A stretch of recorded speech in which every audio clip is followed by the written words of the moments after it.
Yo,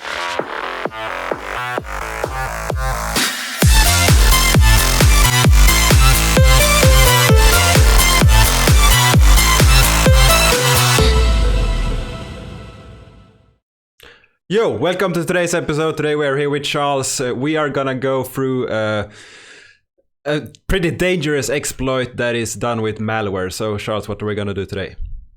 So we're gonna demo a popular malware called crypto jacking, I think it's called, where a malware installs on your computer and it basically monitors your clipboard and it monitors for cryptocurrency addresses and it finds you copying Bitcoin, EOS, WAX, Ethereum addresses. It will replace those addresses with the ones the attacker owns. Yeah, and that's not beautiful. No. That's not So let's screen share and let's show them how it works, because you actually have this running. Yes. So I will share. Can you see that? Yes. Okay, cool. So when me and Anders first talked about it, I was gonna download actual real malware, but I decided against it because I was a little bit worried. So I basically just wrote my own. It's not very sophisticated, but it will just give you an idea of what's possible. Yeah. So you can see on the left, it's running there. Paperclip jacking. That's what it's called, paperclip jacking. And so if I take a Bitcoin address over here and I copy it, you can see the malware has now picked it up. And if I paste that, you think, oh, it looks very similar, but the first three letters are the same, and then all the remaining ones are different. So if you just copy paste and then hit send, you're doomed. Yeah, you're doomed. Yeah. And same with Ethereum over here. If I copy and paste that, so I've kept the first few letters the same, and the remaining is different. So you gotta look very, very closely to see there's a difference. And if you're in a rush, you're just gonna make the mistake, and it's very easy to make the mistake. Yeah, what I personally do is that I actually check the beginning, the middle, and the end when I do these kind of transactions. You have to always, and I'll explain later why it's important. But always, it's painful, but you have to. Yeah. Obviously, on WAX it's a bit harder because we have human readable account names, just about. So it's actually the same on EOS, on WAX, on Telos, and all these chains. But I know is I don't know if people know there's an account on WAX called Bittrex with a single T. Yeah. And that's not owned by Bittrex. So as an example, this malware I've set it up to look for Bittrex. So if I copy Bittrex and I paste it, you can see it looks very similar, but it's removed one of the T's. Yeah. So this is something that if I was a hacker and I wanted to exploit this, I would target WAX users to download something. So when they send to Bittrex, they actually send to me instead. Yeah. And I can show you. We can show you in scatter. I'm going to scatter. Yeah. Here we go. So if you now want to send WAX, like, oh great, I'm gonna send some WAX to Bittrex, and we actually are gonna do a live one. Yeah, should we do it? Yeah, let's do it. Okay. Let's send the scammer some WAX. We'll send him one WAX. So now I've copied Bittrex. Yeah. But now when I paste, it's got only the one T. Yeah. So it changed. It removed one T. Have fun. Yeah. If we now send it, do you want to whitelist this? Never whitelist transfers. Never whitelist. And there you go. Transaction successful. Perfect. So you see, it's that it's actually very easy, and you won't. That's fine, dude. Come in. You won't notice this running in the. You won't notice this running in the background, obviously. Yeah. And they're quite sophisticated. Some of these people. I read about one the other day. So mine's very simple. It just looks for addresses that look like Bitcoin, Ethereum, or EOS, and it changes it accordingly. But this one malware out there runs.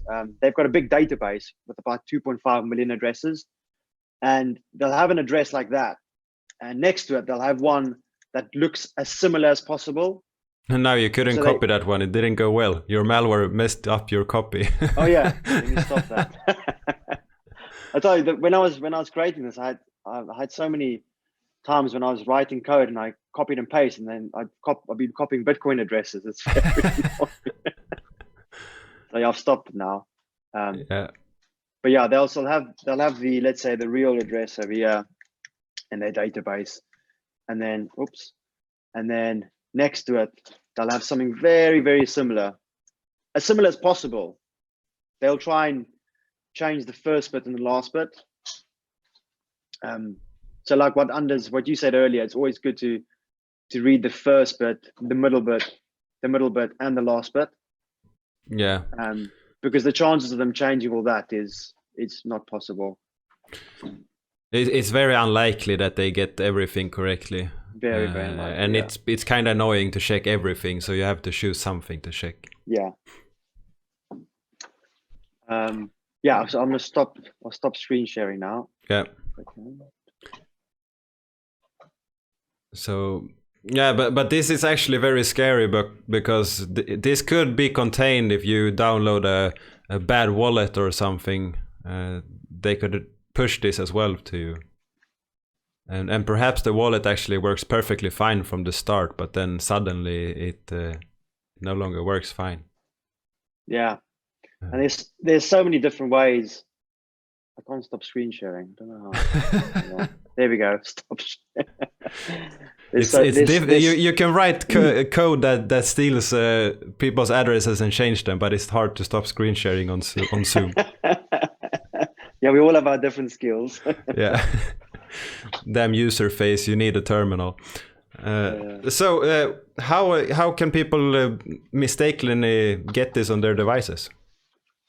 Well, there's quite a lot of ways, and the most common way is malicious websites.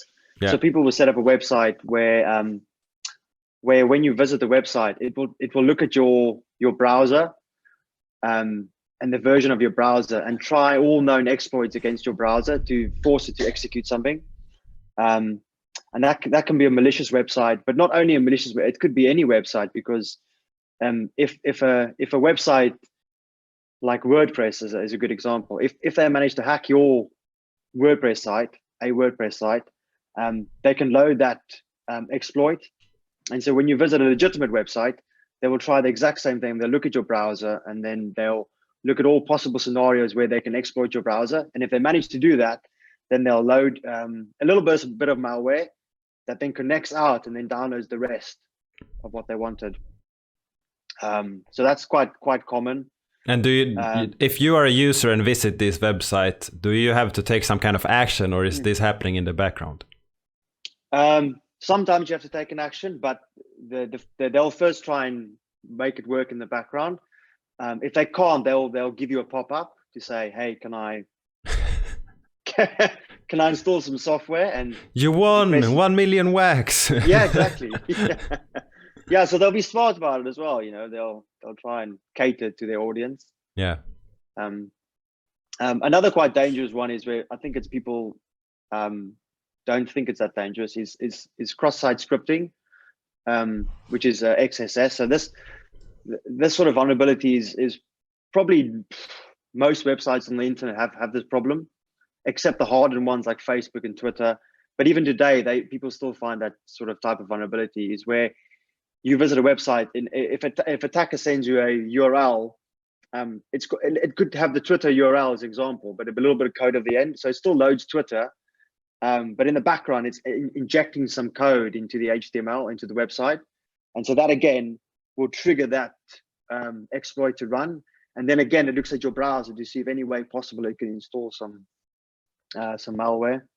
Yeah. I mean, it's dangerous, this.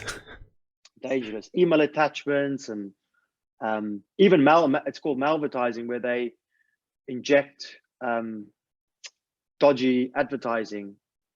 So you go to a legitimate website, and the advert you might be clicking on is malware. So block ads.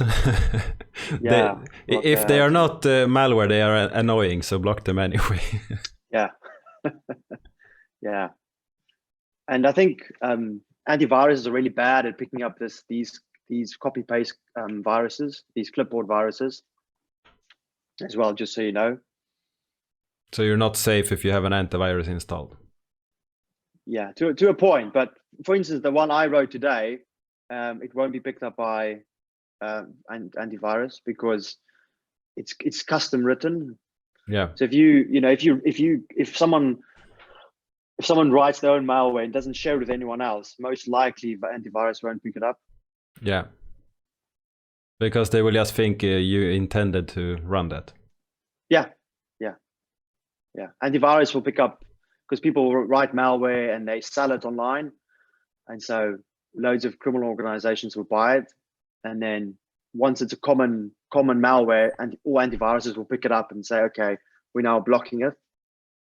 But yeah, if you write your own one and don't share it, so me and you can write some malware unders, and we can host it and no one will know. Let's don't do that. Let's write something that protects people instead, or at least what we can do is inform people, and that's what we're trying to do.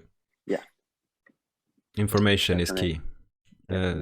So okay, you can visit these websites and you can accidentally download something from an email attachment. Are there any other ways to get this exploit? Yeah, peer-to-peer.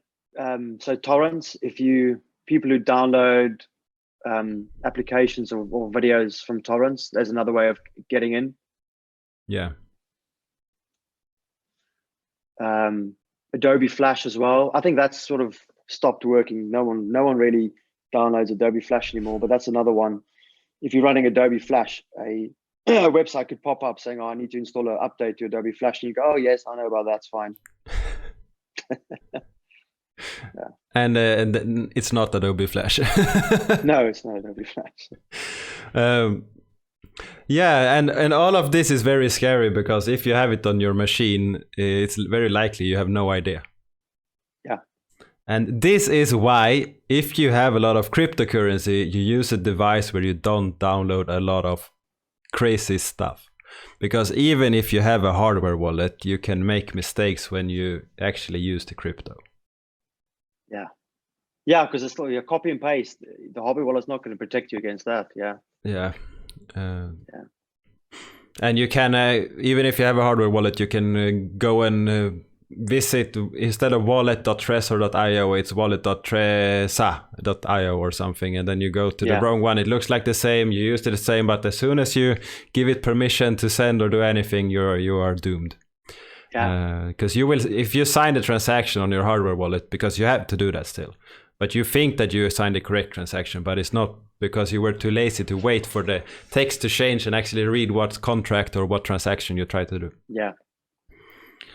I know, and we all do it. I mean, it's like you get so comfortable and you think, well, I'll never, I'm the same. I think I'm never going to infect it by malware, but I should read the addresses. And yeah, it depends on what level. I think if I send one wax, I'm not going to care as much. But if I send a lot of wax, then I will be reading that address just to be sure. Yeah, and this is why, if I take Wax as an example, I use the cloud wallet for doing everything, because I have a few thousand Wax on the cloud wallet, but it's not everything I have. And if I lose that, I will be sad, but it's not the end of the world. And it's more likely that I will lose that than if I use my ledger or something, because I'm more careful when I actually use the ledger. Yeah, that's smart. Yeah.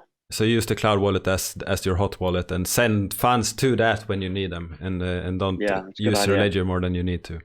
Because this only happens once, and then you're going to be very sad that you didn't take precautions. Yeah, and if you don't have this copy paste glitch or some malware or something, you can actually make the mistake of sending to the wrong address anyway. So just be careful.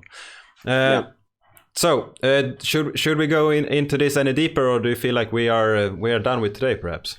I think we're done. Yeah, unless anyone has, if I don't know, if people always ever give you feedback or questions, we can always do another show if anyone has questions or.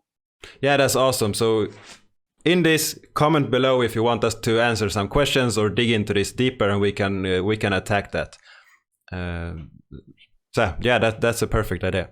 So that's beautiful. Cool. So thank you everyone for watching and listening, and thanks Charles for coming again and explaining these and informing us on these things. Thanks for having me. Yeah. Thank you. So thanks.